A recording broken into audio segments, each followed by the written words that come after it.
Everyone, my name is Josh and welcome to WHIMS, and today I'm going to give you a book review for the novel Blood Meridian by Cormac McCarthy. Now, this book was published in 1985 and it actually tells the story. It's slightly based on real life events in regards to American history. It basically takes place during the Mexican and American Civil War, where there's a huge divide between Mexico and the United States.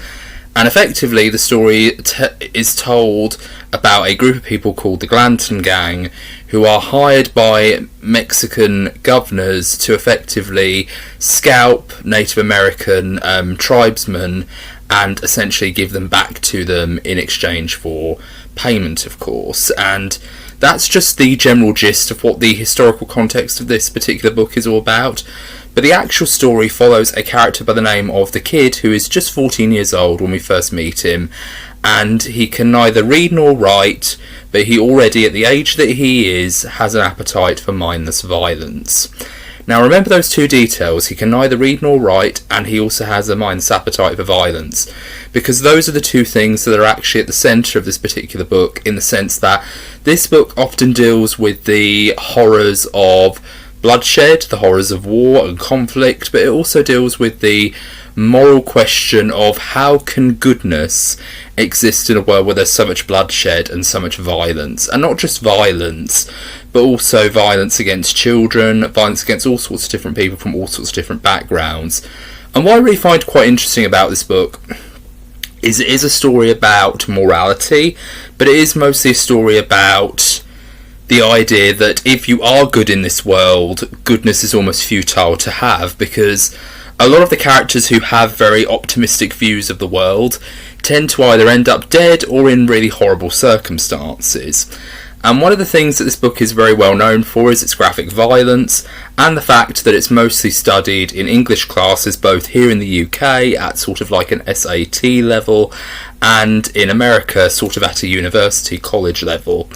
And this book is actually quite fascinating. This is my first ever introduction to Cormac McCarthy's prose, and I kind of am starting to think maybe this wasn't the best choice for my first ever Cormac McCarthy read, but I do think it's a really good book. I really did enjoy it, and I really do, after having read this book, I do want to check out more books of his. I do want to check out more of his writing. But this book was a difficult book to get through. This took me literally 2 months to get through. And usually with a book, it usually takes me around the neighbourhood of 5 to 6 weeks to complete a book, usually. But for the most part, this book took me 2 months to read. I actually was reading this in between Halloween and Christmas, and I was also trying to squeeze in a bit of the Hallmarked Man, so I was reading 2 books in one go. Hence why it took me so long to get both this book review and my book review for the Hallmarked Man out.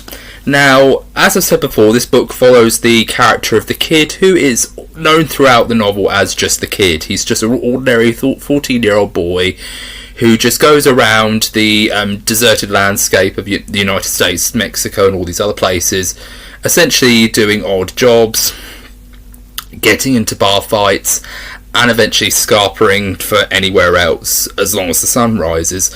But for the most part, the Kid is kind of the stereotypical example of a mindless, mouthy teenager who kind of gets insulted with someone, kind of gets into these violent scraps through just either someone insulting him, like a very casual comment, like a very jokey, joshing, shall we say, comment, or it's a simple case of, someone didn't buy their drinks or pay for their drinks, so if he's working in a bar, he'll just want to pick a fight for them, because that's just the sort of person that he is. But what's very interesting about the Kid is he's the one who goes through the most interesting arc in this entire film, and in this entire book, I've been so used to doing film reviews, I'm kind of calling them films, but in this particular book, the Kid is the only character who actually goes through any real arc throughout the course of this particular book, because a lot of the other characters don't. And what really is kind of interesting is the Glanton gang are introduced as these mindless mercenaries who are hired by Mexican officials to essentially collect scalps.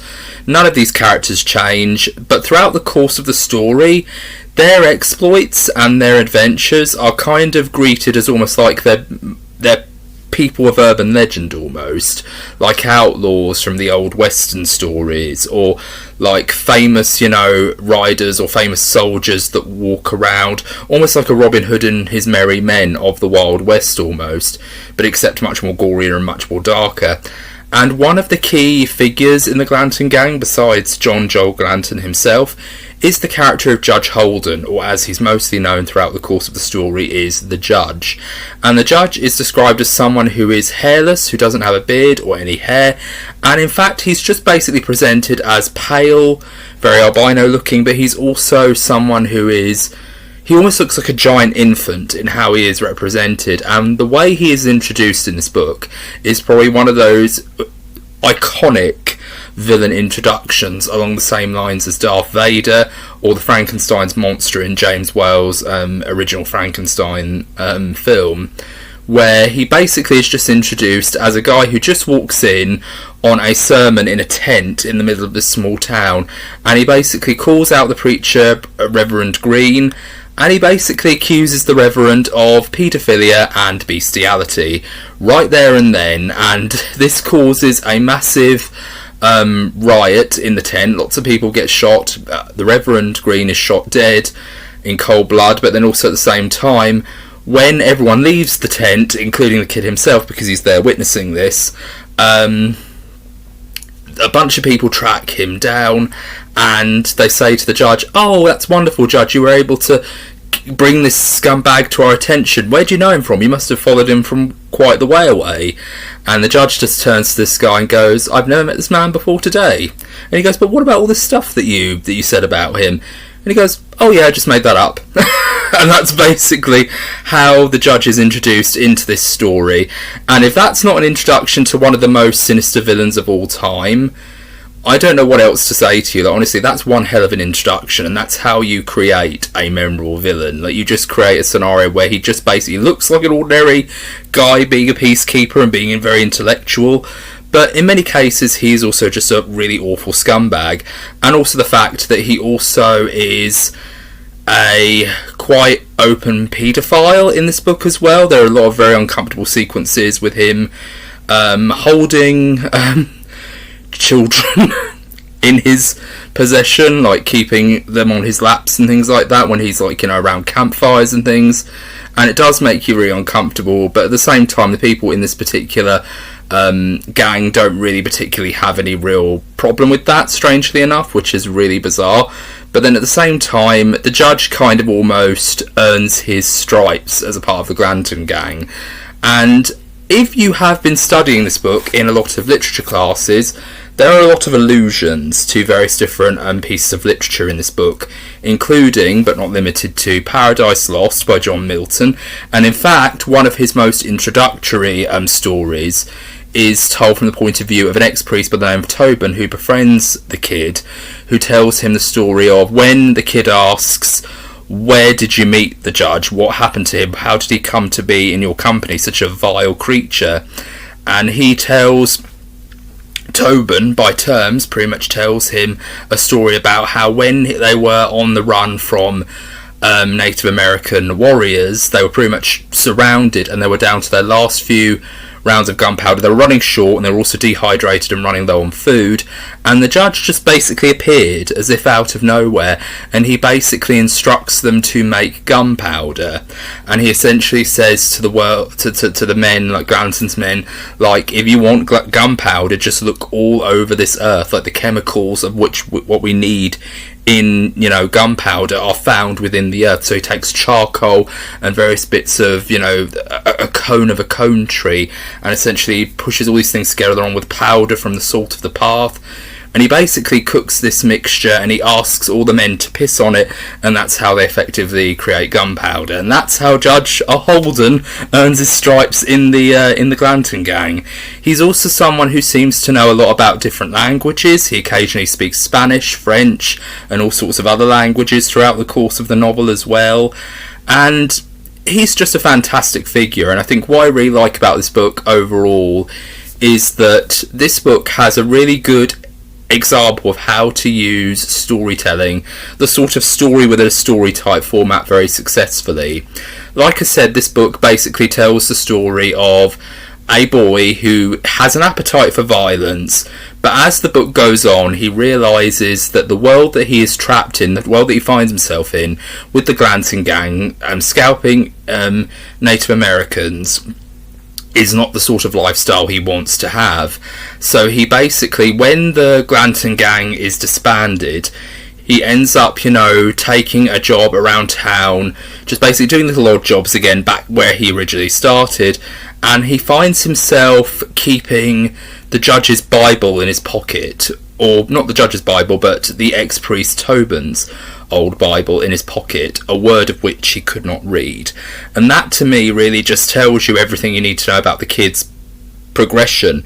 He goes from a guy who will literally, go from wanting to tear someone's head off, or wanting to cave someone's head in at the slightest insult, or for simply not paying his drink if he happened to be a worker at a bar, or insulting him, to being a guy who literally keeps a Bible on his person at all times, a word of which that he could not read. And that tells you a lot about the kid's character and how much he progresses from being this very violent person to being someone who wants to be a pacifist. And that's actually rather interesting, because the judge basically tells a story in this book when they're around a campfire of a harness maker and a traveller. Essentially, a traveller comes to his door and essentially gives him coins for food. And when they have this very long-winded conversation about philosophy, and then when the conversation ends and the traveller wants to go on his merry way, he ends up saying the only way you can be forgiven to the harness maker is if you embrace your brother, is if you take your brother into your arms as family again. And that's effectively what essentially happens. But what also happens is that the harness maker ends up taking him away, taking the traveller away from the road, gives him his coins, or he takes his coins, and he essentially kills the traveller and buries him in an unmarked grave like a dog. And what effectively happens is, when the harness maker tracks down the traveller's family, he tells the son, and the son, excuse me, I've got this a bit muddled up. The harness maker dies, and on his deathbed he tells his son about what he did. He murdered this traveller, and the son in turn becomes a murderer of men. So effectively tells this story about how men who grow up in a very violent world are more prone to becoming violent, and there's a little bit more to it than that, but I think that's really interesting, because it basically tells you a micro story of what the kid went through. Effectively, the idea of he doesn't really have a proper family when the book starts, because his mother died in childbirth, presumably when giving birth to him, and also he is the father of a school teacher who, even though he's actually quite sophisticated, he's mostly drunk throughout the course of the first beginning bits of the story, and he also doesn't teach him how to read or write, but he also is just someone who just doesn't care for his son's welfare, hence why, his son moves away, the kid moves away, and all sorts of other horrible things happen to him throughout the course of that story,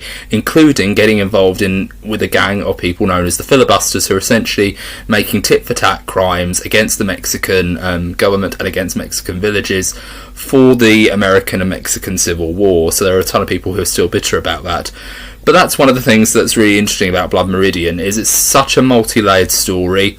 And I want to go very quickly to talk about the way this book is written, because this book is actually written in a very interesting style. Now, the first book, one of the second videos I actually recorded for this channel was a review for the book Marabou Stalk Nightmares by Urban Welsh.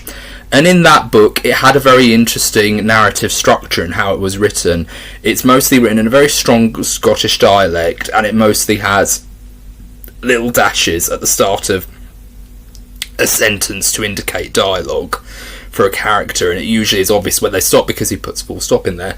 But in the case of Cormac McCarthy's Blood Meridian, there's a very interesting style with his story as well, because when he likes to do dialogue, he likes to have no punctuation whatsoever, or he likes to have no speech marks. So when you are basically finding out how a character is talking, who he's talking, he basically just says, he said, or sometimes he won't even say he said, it just kind of just has the dialogue that he's spoken, and then it will move on to another character, and then it will say he said, or Glanton said, or Tobin said. And that's one of the more interesting things, is it doesn't have a very traditional it doesn't have very traditional punctuation or speech marks in dialogue, but also Cormac McCarthy doesn't like to use the comma or any other kind of punctuation when structuring his sentences. A lot of his sentences tend to have what we like to call in poetry enjambment, which is when a line from one a description from one sentence or one line likes to carry over into the next line, and it's almost seamless, like a stream of consciousness thought, and it has that sort of feeling where it's just rolling along bit for bit and bit for bit and bit for bit, and it just keeps going and going and going, and until of course there's a full stop. And he'll occasionally use commas, but he won't overuse them, and that I thought was really interesting, because that really did add a very different flavour to the way the story was told, and it really gave me a sense of focus and wanting to actually keep reading the story and keep engaged with the story.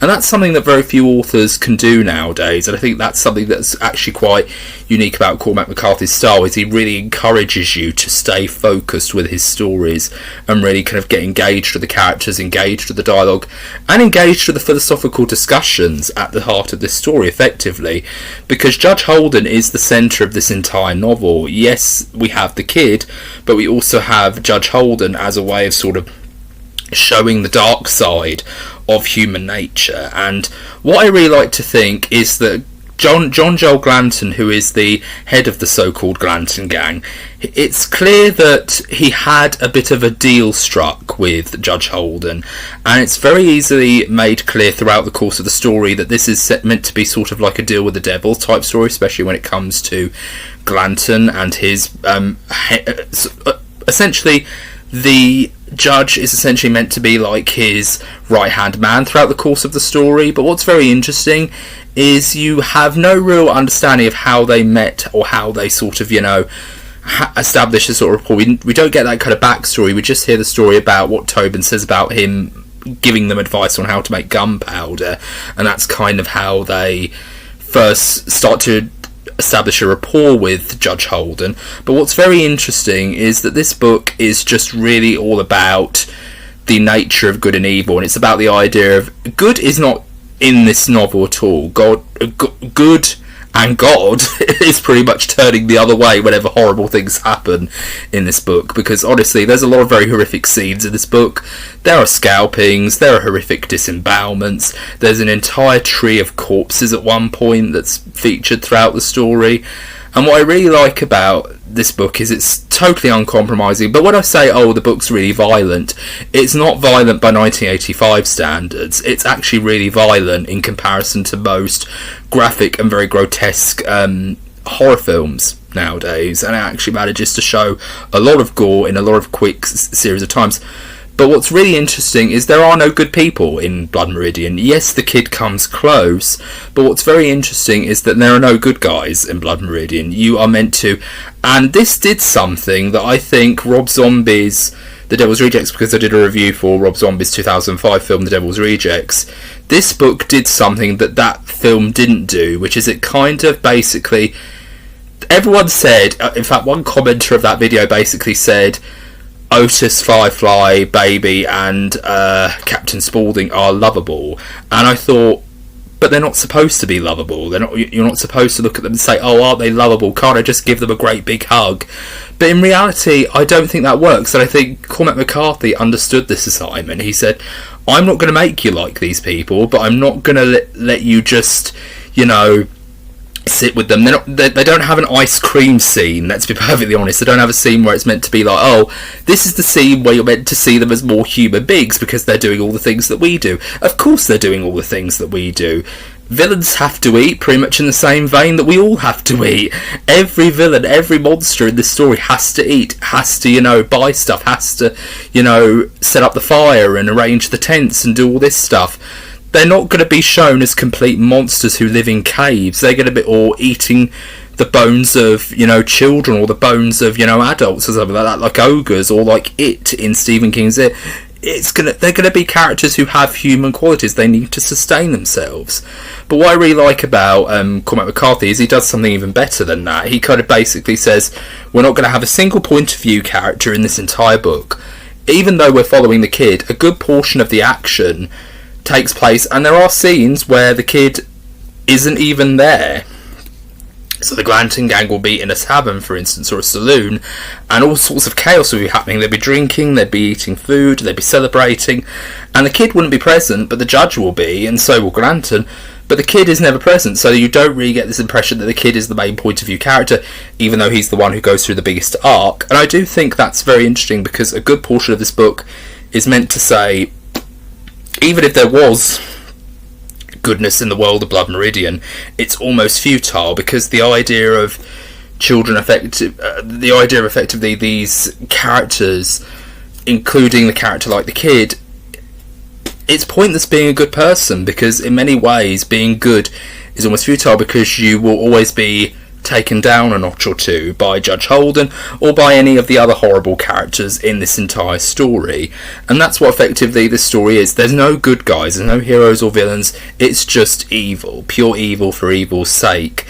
And Judge Holden even adheres to this philosophy by saying war has always existed, since before the beginning of man has even existed, and war is pretty much the ultimate trade awaiting the ultimate practitioner, and the ultimate practitioner is man, the ultimate trade is war. So it just goes to show that Judge Holden is the ultimate in evil. He's the ultimate devil on everyone's shoulder, and I like the idea that even though making the ex-priest Tobin sort of like his the kid's companion, you do get the impression throughout the course of the story that there's almost like there's almost like an angel and a devil dynamic on the kid's shoulder, because Tobin is with the kid throughout the course of the story. But what's very interesting is there are instances where obviously an ex-priest will tell him this is the morally right thing to do, but then there's a moment where one of the party members gets an arrow in the leg, and it's very painful and it hurts, and he will inevitably die. But what's very interesting is the guy's name is Brown, by the way. I don't remember his full name, but his name's called Brown, and he basically asks the kid, can you help me remove this arrow shaft from my leg? So he snaps off the end and pulls off the blunted wood bit, and he wraps it in cloth that's been soaked in water. And Tobin, who is supposed to be the ex-priest, meant to be the moral person of the two, of Judge Holden and himself, he basically says, what'd you do that for? And he goes, I don't understand. And Tobin goes, he would have taken you, boy. He would have taken you like a bride to the altar, which means that he basically would have killed him the second chance he got. Like, as soon as he had an opportunity to get the kid alone, he would have actually killed him stone dead. And that's kind of the interesting thing about the Glanton gang, is yes, even though they are a gang, even though they do feel like they're their own almost twisted family or comrades, they don't really care about each other. They don't really care about each other in the way that characters like, say for example, the Magnificent Seven do in the classic Yul Brynner film. They don't really care about each other in that way, nor do any other people of that nature really do start to grow to care about each other in this particular world, because there's so much violence and brutality. But what I really think is rather interesting is that this book will always have critics, people who either love it or hate it. Whether you love it or hate it, this book is a really fascinating read, and there are a ton of different sections that I haven't even touched upon that really do highlight the more darker and more complex elements of the entire story. But what I really like that's very interesting is that with the kid, he is always an opposition to the judge, and there's even a moment at the very beginning of the story when the kid encounters the judge after he leaves a tavern with a friend of his called Tovine, and they're on the road, they're about to head into Mexico or out towards the west, and the judge is sitting there on his horse smiling at the kid, almost as if he's thinking to himself, I can make him an apprentice. And there's actually a moment at the very end of the book when the kid has transformed into the man. So it's a coming of age rite of passage where he goes from the kid to a man, and he goes to a tavern where there's a dancing bear on stage, and he gets shot accidentally with a pistol and the bear's bleeding out, and then the the girl who's playing the instrument, who's also the owner of this bear, is like comforting this dying bear, and there's like blood pouring out all over the stage, and everyone's just gone crazy. Like, they're firing their pistols, and everyone's like going crazy and drinking, going mad. And then the judge basically says, "Why don't you come with me? Like you and me are survivors of fortune. We've come through the wars together. Why don't we go? Why don't I extend a hand and invite you to the dance, as it were?" And that's actually kind of very interesting, because he says about dancing, and that line kind of reminded me of the idea of, you know, in the film The Exorcist 3, when the Gemini killer says to Kinderman, "You've been given an invitation to the dance, Mr. Kinderman," and that really kind of makes it very interesting, because that line, being invited as an invitation to the dance, it kind of makes me kind of think to myself, is he inviting him to be a comrade, a brother in arms, or is he inviting him to sort of like be his immortal, like his adversary, like someone who he can fight against for centuries? Almost like, I suppose you could call it almost like a how would I describe it? Kind of like how Van Helsing and Dracula were in Bram Stoker's Dracula, where they are two souls effectively on two opposite ends. In one timeline where he's the lover and Isabetta is the tragic loss and the tragedy, the priest, played by Anthony Hopkins, is the opposition. He's the villain in that storyline. But in the present timeline, in the 19th century, he's now the hero. He's the one redeeming Mina, and he's now, making an enemy of Dracula. It's kind of like that with Judge Holden, I feel like, when he asks him, would you like to join me for the dance? And that's kind of like his way of saying, look, we can be either comrades, or you can be my immortal enemy for all time, and we can live together, and we can, create this wonderful, we can see this world shape and fall and crumble however we choose. And that's another thing that this book does very well. This book has a very dark, a very open to interpretation ending, because what's very interesting is that the judge does say, well, I would like to give you an invitation to the dance, but the man refuses, and as a result of that, he ends up going out to an outhouse. He first of all goes up to a prostitute, they have an intimate night together, and then in the early hours of the morning, he goes out to an outhouse where the judge is waiting for him naked, and they embrace, and the judge shuts the outhouse door behind him. And moments later, a bunch of people go into the outhouse itching for a piss, and they are absolutely in shock at what they find. They find human remains, and they're not even sure if it is human, because the person that's been killed has been mutilated so badly that he's almost unrecognisable as human anymore. And then the judge, after this scenario happens, he just walks right back into the tavern and he starts dancing, and he grabs the fiddle and he starts dancing, and he does a pirouette, and he says, "I will never sleep, I will never die." And that's basically how the book ends. And it's such a dark ending, but I really love that, because it basically, even though it is quite a dark and very sinister ending, it almost has a degree of hope, because there is that sense of, when the judge asks him, would you like to have an invitation to the dance, or something along those lines, he's essentially asking the kid, would you like to be my comrade? Would you like to be my companion in this life, and we can see this world develop together? Or you could say he's almost like his adversary, and saying that, we could be immortal enemies forever, however which you wish to choose it.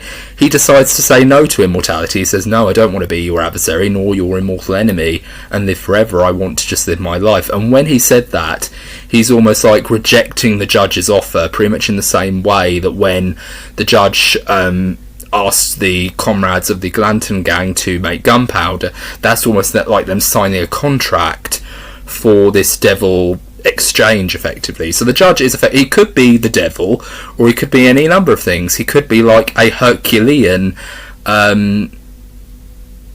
figure with an appetite for bloodshed, kind of like in the same way that the Greek gods were often taken to, taking on human forms in the real world to essentially help people out with certain tasks. Judge Holden is effectively the more evil side of that. He's basically giving people the opportunity to let go of their more carnal urges and effectively, embrace violence, embrace chaos, embrace the bloodshed. That's why he goes to Reverend Green's sermon and effectively accuses him of paedophilia and bestiality. He wants conflict, he wants scandal, he wants all this evil to manifest itself. That's what he enjoys, that's his appetite in life. So yes, this book was amazing. I honestly will say that if you want to give this book a read, I will give a little bit of a warning. There is very graphic violence. The more darker themes, such as the implied paedophilia, is more done off screen, and thank goodness for that. But then at the same time, there's a lot of very graphic images in this. There are a lot of very graphic scenes, including scalpings and various other such things. There's a very graphic massacre sequence halfway through the book where the Glanton gang basically massacre an entire group of Native American settlers, and it really is quite disturbing. And again, these are the characters that we're following throughout the course of the story, and I really did to say that I enjoyed this book is kind of a very interesting thing to say, because I did like reading the book. I thought it was a I thought it was a very interesting, challenging read, but there were moments that were very difficult to read. There were very graphic violence sequences, and I just really found myself, just really engrossed in the story. But what I will also say is it has a very slow pace, and even though this is a very much, broad story about a very broad scope and a very broad journey, there isn't really much of a story to this. There is a bunch of sequences happening very close together, but it feels almost like, and it's actually kind of interesting that this is often studied in literature classes in the US, because more often than not at the university level they're also studying stories like On the Road by Jack Kerouac, and part of me feels like this feels like it's almost in that great American novel tradition of like having a road trip at one stage, like, oh yeah, they're driving around, or not driving around, because in Blood Meridian they have horses, but they're actually going around massacring people, and they're essentially doing it while they're, also singing songs and lighting fires and talking about, conflict and war and the ultimate, trade, awaiting the ultimate practitioner. There's all sorts of horrific sequences in this, but it is also very bizarre to think that this world treats violence as casually as someone going down to the shops for a cup of sugar or something. It's very bizarre.